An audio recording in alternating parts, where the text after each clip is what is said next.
ব্রাহ্মা হলো জেবুইন taurine hybrid গরু মাংসের একটি আমেরিকান জাত। এটি 1885 সাল থেকে ভারতের উদ্ভূত গবাদি পশু থেকে মার্কিন যুক্তরাষ্ট্রে প্রজনন করা হয়েছিল। যুক্তরাজ্য, ভারত এবং ব্রাজিল থেকেও বিভিন্ন সময়ে আমদানি করা হয়েছিল। এগুলো ছিল গির, গুজেরা এবং নেলোর স্টক। কিছু ইন্দু ব্রাজিল, কৃষ্ণ উপত্যকা এবং অঙ্গোলা সহ ছিল। ব্রাহ্মণের তাপ, সূর্যালোক এবং আর্দ্রতার উচ্চ সহনশীলতা এবং পরজীবীদের ভালো প্রতিরোধ ক্ষমতা রয়েছে। এটি অনেক দেশে রপ্তানি করা হয়েছে, বিশেষ করে গ্রীষ্মমণ্ডলীয় অঞ্চলে। অস্ট্রেলিয়ায় এই গবাদি পশুর সর্বাধিক সংখ্যক জাত রয়েছে।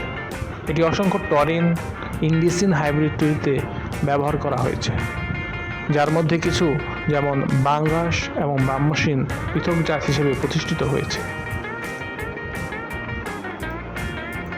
ব্রাহ্মার তাপ এবং আর্দ্রতা সহনশীলতা অন্যান্য জাতের থেকে অনেক ভালো। এর রয়েছে পোকামাকড়ের ভালো প্রতিরোধ ক্ষমতা।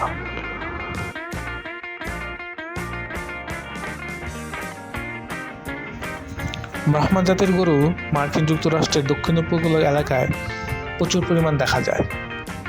এই জাতের গরু সাধারণত মাংস শিল্পের জন্য লালন পালন করা হয়, বিশেষ করে এমন এলাকায় যেখানে গরম বা গ্রীষ্মমণ্ডলীয় অবস্থা ভালো প্রতিরোধের প্রয়োজন হয়। অন্যান্য জেবুইন গবাদি পশুর মতো বিশেষ করে ইউরোপীয় গরু মাংসের জাতগুলোর তুলনায় মাংস নিম্নমানের। এই কারণে এটি সাধারণত সেসব জাতের গবাদি পশুর সাথে ক্রস ব্রিড করা হয়।